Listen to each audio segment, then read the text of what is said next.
कळंब पोलिसांची मोठी कारवाई, तब्बल 5,69,000चा अवैध गुटखा जप्त। कळंब धाराशिव। कळंब शहरात अवैध व्यवसायांविरोधात पोलिसांनी एक मोठी आणि धडक कारवाई केली आहे।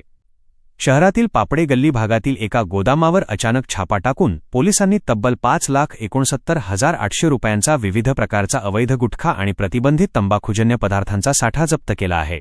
गुप्त बातमीदाराच्या माहितीवरून छापा।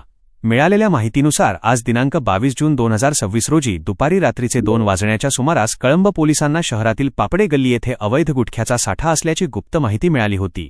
या माहितीच्या आधारे उपविभागीय पोलीस अधिकारी संजय पवार यांच्या मार्गदर्शनाखाली पोलीस निरीक्षक शकील शेख आणि त्यांच्या पथकाने पंचांसह सोमनाथ क्षीरसागर यांच्या मालकीच्या गोदामावर गोडाऊन अचानक छापा टाकला।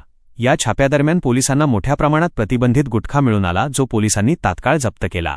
कारवाई करणारे पोलीस पथक। ही धडक कारवाई उपविभागीय पोलीस अधिकारी श्री संजय पवार यांच्या मार्गदर्शनाखाली खालील पथकाने यशस्वीरित्या पार पाडली। पोलीस निरीक्षक शकील शेख 6, पोलीस निरीक्षक राम घाडगे, पोलीस नाईक भाऊसाहेब पौळ, अजिज शेख, इरफान शेख, पोलीस अंमलदार परमेश्वर कदम, अनिल भोसले, असाराम खाडे, गोविंद मोटेगावकर, महिला पोलीस अंमलदार क्षीरसागर। या मोठ्या कारवाईमुळे कळंब शहरातील अवैध गुटखा माफियांचे धाबे दणाणले आहेत। पोलिसांच्या या कामगिरीचे नागरिकांमधून कौतुक होत आहे। जनसंवाद समाचार तुम्हाला ही बातमी कशी वाटली? कमेंट करून नक्की कळवा। लाईक करा, शेअर करा आणि आमच्या पेजला फॉलो करा।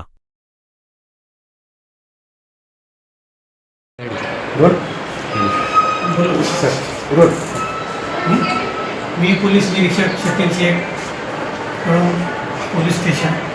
आज रोजी आम्हाला गुप्त बातमीदारामार्फत माहिती मिळाली की शहरामध्ये एका ठिकाणी शासनाने प्रतिबंधित केलेला गुटखा आणि सुगंधित जो प्रतिबंधित तंबाखू आहे तो असल्याची माहिती खात्रीलायक मिळाल्यामुळं मी आणि माझ्यासोबतचे अधिकारी माननीय SDPO साहेब पवार साहेब यांना माहिती देऊन त्यांना पण साहेबांच्या मार्गदर्शनाखाली आम्ही त्या ठिकाणी छापा मारला। त्या ठिकाणी भरपूर प्रमाणात गुटखा प्रतिबंधित केलेला, शासनाने गुटखा प्रतिबंधित केलेला, तसेच जर्दा, सुगंधित जर्दा असे मिळून आलेले आहे। आम्ही तो 2 पंचासमक्ष ताब्यात घेऊन त्याचा सविस्तर पंचनामा करून कारवाई केलेली आहे।